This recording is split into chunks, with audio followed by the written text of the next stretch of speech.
Hello all, Jeff here with a new video. As you've seen on my channel recently, I've been streaming Forza Motorsport a fair bit because the multiplayer is a lot of fun.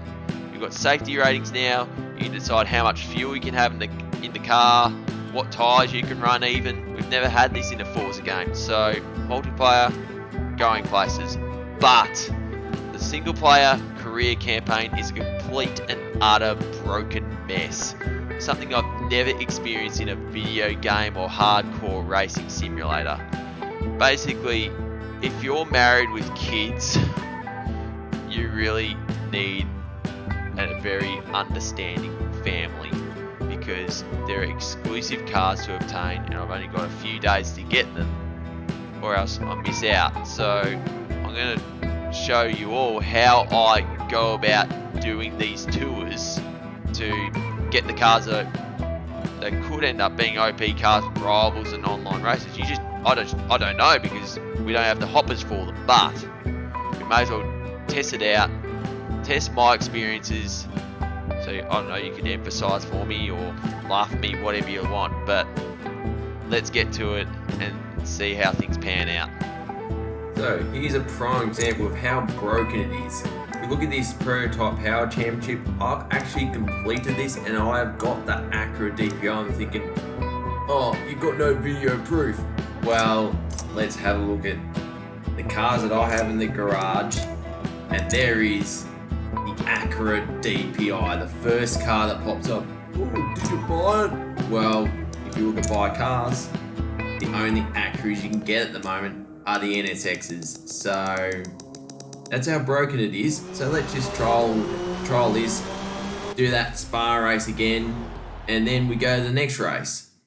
And just as a test of how broken this is, we're actually going to exit that race, we're going to quit the game, and then we're going to restart it, and guess what happens? Well, we have to do that spa race again. So let's just complete the race to prove a point, and then we go to the next one.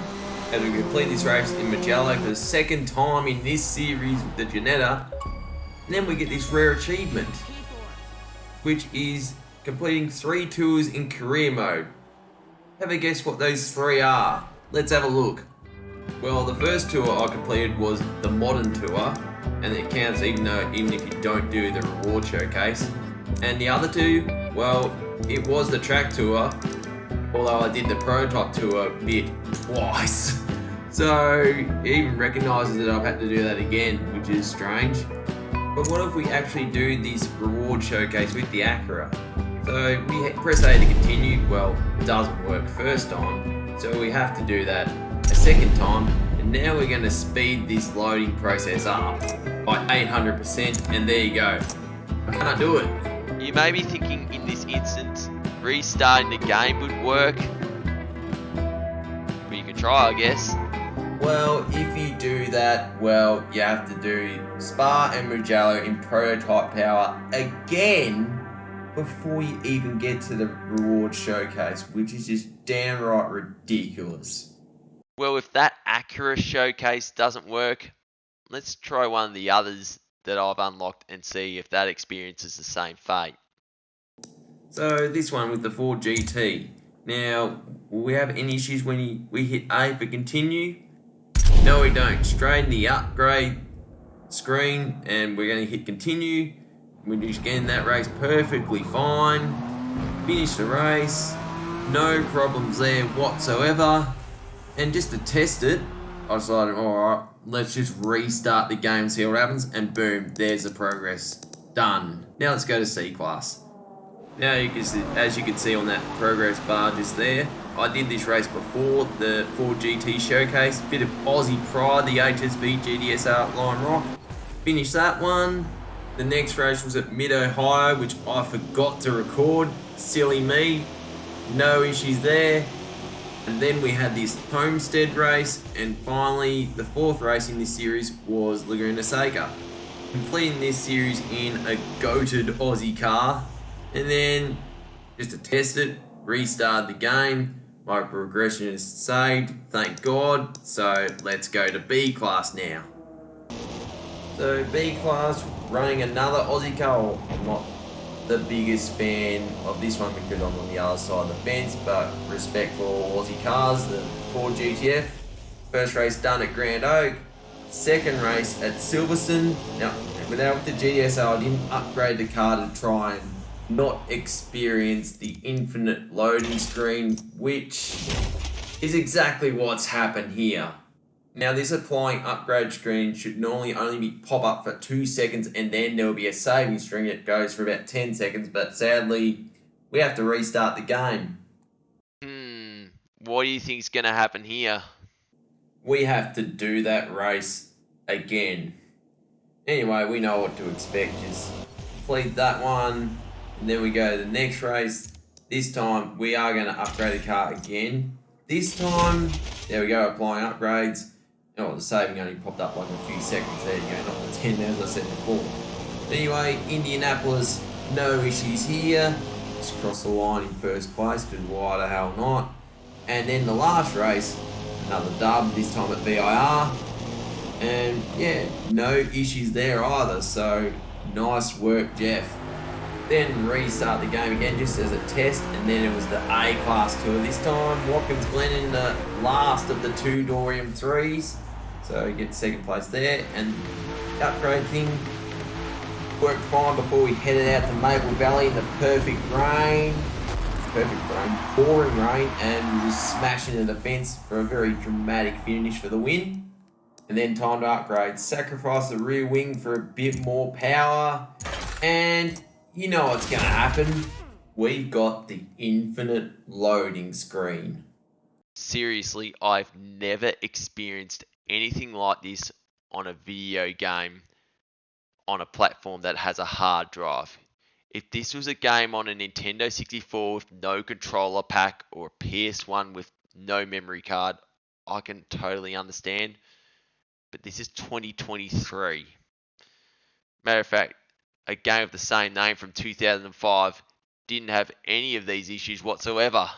So, at it again. Now, those upgrades I applied to the car before infinite load screen happened, well, they didn't actually apply after restarting the game, so I had to put the upgrades on again. But luckily, we get the win this time. Should we push our luck again? Surely this isn't going to happen to us again for the same race. So you're telling me I have to do the same race 3 times just for it to register? Really? Take 3 it is then. So the 3rd time around Maple Valley, another win. So we're not going to upgrade the car this time in case it happened to us again. And then we go down to South Africa and Kyle Army, get the job done there as well. And then we did upgrade the car this time. Thankfully that worked, just finishing second there at Suzuka. And then it will be time for S-Class, something completely different. The Audi RS e-tron Quattro, you know, the only EV I'd ever buy because it looks cool. But internal combustion all the way. Anyway, off to the next one at Spa. Now, I did upgrade the car every single time for these races, just an FYI. Circuit de Catalunya, P3.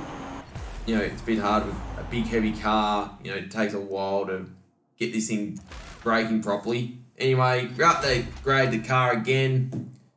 And of course, we have the infinite loading screen. That means Catalunya again, this time getting the dub. And the last race at Le Mans.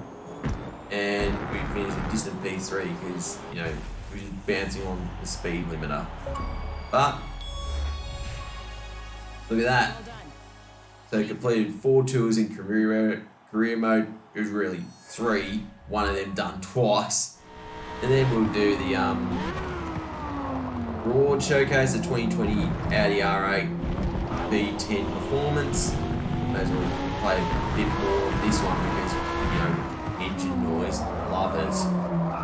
So, you know, that's the thing with these exclusive cars. Like, you have exclusive cars, but then you're making it almost impossible for people to obtain because you have to do the same race so many times. Anyway, I tested to restart the game. There's the new Audi R8. I checked buy cars, that Audi R8 is not there, and there is confirmation that I've completed the reward showcase. So there you have it. That's how I patiently went through the class tour in the Builders Cup on Forza Motorsport. As you can see, there are a lot of issues that need to be ironed out. So turn 10. If any of you are watching this, I hope you iron all of this out by mid-November and we all forget about this. But it's a rough start. We'll all admit that. I'm glad that you're acknowledging this. And hopefully we have this fixed, not just with the intro for Builders Cup, but for everything, so we forget about any of this. And I did try Prototype Tour again, did the Spa Mugello races, and the Acura Rewards Showcase didn't work again, like you saw at the start of the video. Restarted the game, and then I would have had to do Spa again. And if you're someone like Disco Inferno, you're thinking, oh, this guy's a lemming for pre-ordering this game, whatever. You know, first Forza Motorsport for 6 years, and plus, if it wasn't for Forza, I may not have delved into the hardcore sims. I may not have ever competed in a TCR World Final. You know, Forza has had a big influence in my sim racing career outside of Forza, to the point where I'm really only playing Forza again because it's a new game. But Chris Sasaki and co, I hope it's all ironed out by mid-November so we do forget about this. But I'm glad you guys acknowledge that it's a rough start. Anyway, if you did like the video, I appreciate giving me the thumbs up. Leave a comment, let me know what you think. And if you do want to see more of my content, maybe consider subscribing and tapping the notification icon. Anyway, this is Jeff here. Happy racing. Cheers and goodbye.